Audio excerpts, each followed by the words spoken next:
नमस्कार मित्रों। आज हम पढ़ेंगे सुमित्रा नंदन पंत जी का करुण काव्य वे आंखें। आप देख रहे हैं अपना channel CBSE Hindi with Mathura Das. हम पढ़ रहे हैं कक्षा 11 की पाठ्य पुस्तक आरोह।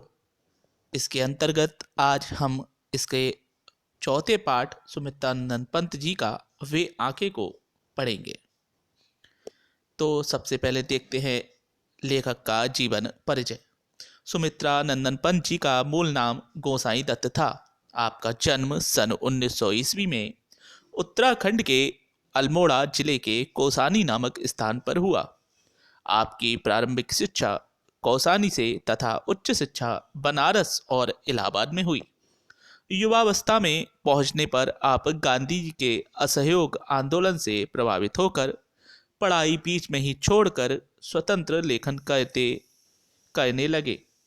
साहित्य के प्रति आपके योगदान के लिए आपको कई बड़े पुरस्कारों से सम्मानित किया गया। भारतीय ज्ञानपीठ, साहित्य अकादमी पुरस्कार, सोवियत लैंड नेहरू पुरस्कार आदि। भारत सरकार ने आपको पद्म भूषण से भी सम्मानित किया। इनकी मृत्यु सन 1977 ईस्वी में हुई। इनकी रचनाएं हैं, काव्य में हैं, सभी इनकी रचनाएं प्रसिद्ध हैं। बीणा, पल्लव, गुंजन, ग्रंथि, युगवाणी, ग्राम्या, चिदम्बरा, उत्तरा, स्वर्णकिरण, कला और बूढ़ा चांद, लोकायतन आदि।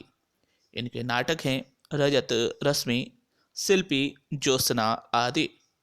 कहानियाँ और संस्मरण हैं 5 कहानियाँ, 60 वर्ष, एक रेखांकन आदि। अब इनकी साहित्यिक विशेषताएं देख लेते हैं। पंत प्रकृति के कवि हैं। प्रकृति उनके लिए देवी माँ, सहचरी और प्राण थी। प्रकृति का चित्रण, आलंबन, उद्दीपन, रहस्य, मानवीकरण आदि सभी रूपों में सफलता के साथ आपने किया। पंत जी कोमल कल्पनाओं के कवि हैं।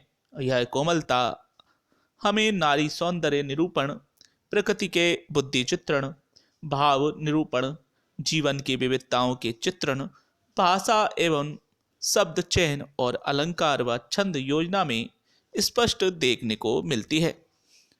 पंत जी की भाषा में तत्सम शब्दों की प्रधानता है। इनकी भाषा में अरबी, फारसी और अंग्रेजी के शब्द प्रयोग में आए हैं। इनके काव्य में छंद वैविध्य है। उन्होंने कुछ छंदों का स्वयं भी निर्माण किया। आगे बढ़ते हैं। पाठ परिचय। वे आंखें पंत जी की प्रगतिशील दौर की कविता है। इस कविता में विकास की विरोधाभासी अवधारणाओं पर करारा प्रहार किया गया है। चलता आ रहा किसान का शोषण कवि को आहत करता है।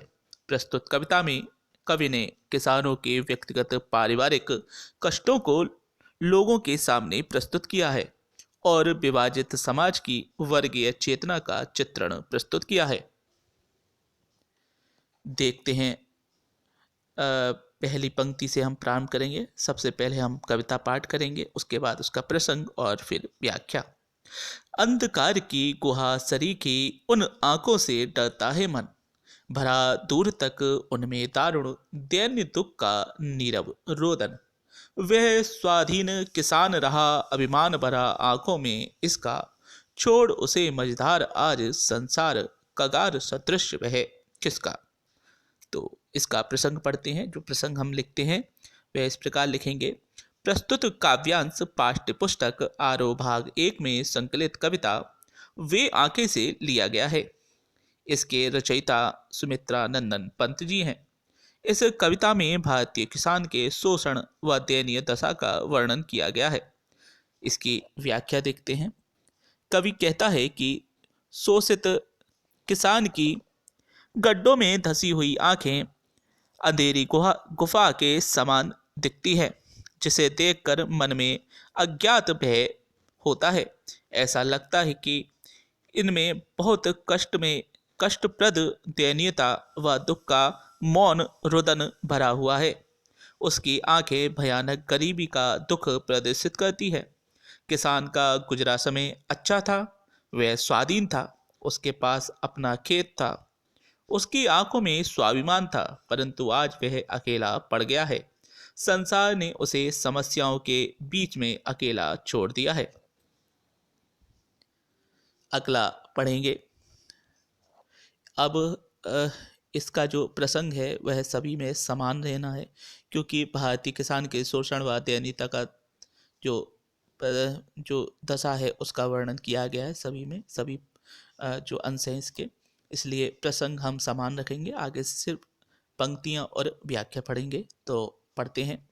लहराते वे खेत द्रगों में हुआ बेदखल वह अब जिनसे हंसती थी उसके जीवन की हरियाली जिनके तृण तृण से आंखें आंखों ही में घूमा करता वह उसकी आंखों का तारा कारकुनों की लाठी से जो गया जवानी ही में मारा। कारकुन जो सेठ लोग होते हैं, तो उगाई के लिए वह कुछ पहलवान जैसे लोग जो कि उगाई करते हैं, जरूरत पड़ने पर वो मारपीट भी करते हैं, उनको कारकुन कहते हैं।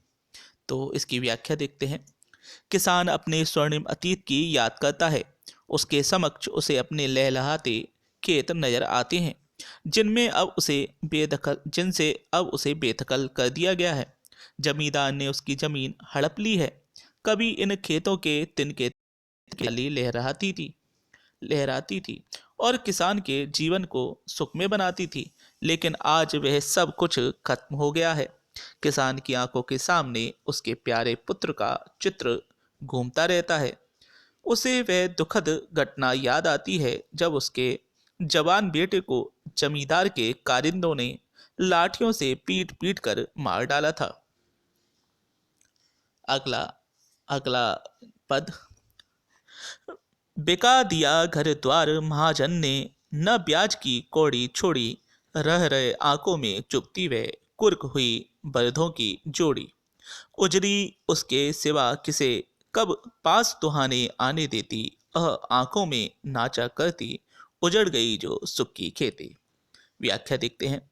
कवि किसान की दयनीय स्थिति का वर्णन करते हुए कहता है कि किसान कर्ज में डूब गया है। महाजन ने मूलधन व ब्याज की वसूली के लिए किसान के घर को नीलाम कर दिया। उसे घर से बेदखल होना पड़ा। किसान को सर्वाधिक पीड़ा तब हुई जब बैलों की जोड़ी को भी नीलाम कर दिया गया। यह बात आज भी उसकी आंखों में चुभती है। उसके रोजगार का साधन ही छीन लिया गया। किसान के पास उजली नामक एक गाय थी, जो कि किसान के अलावा किसी और से दूध धोने नहीं देती थी। मजबूरी के कारण किसान को उसे भी बेचना पड़ा। इन सभी बातों को याद कर किसान दुखी होता है। उसके सामने वह सारे दृश्य नाचते हुए से लगते हैं। अब किसान निराश व हताश है, क्योंकि उसकी सुख भरी खेती उजड़ चुकी है। बिना दवा दर्पण के घरनी स्वर्ग चली आंखें आती भर, देख रेख के बिना दुध मुही बिटिया 2 दिन बाद। घर में विधवा रही पतोहू, लक्ष्मी थी यद्यपि पति घातिन, पकड़ मंगाया कोतवाल ने, डूब कुएं में मरी एक दिन। व्याख्या देखते हैं। किसान की पारिवारिक स्थिति का वर्णन करते हुए कवि बताता है कि उसकी पत्नी समय पर दवा न मिल पाने के कारण मर गई। धन न होने के कारण किसान उसका इलाज न करा सका। यह सोचकर उसकी आंखें भर आती हैं। किसान की दूध मुई बच्ची भी 2 दिन बाद, किसान की जो पोती थी वह 2 दिन बाद ही देख रेख न हो पाने के कारण मर गई।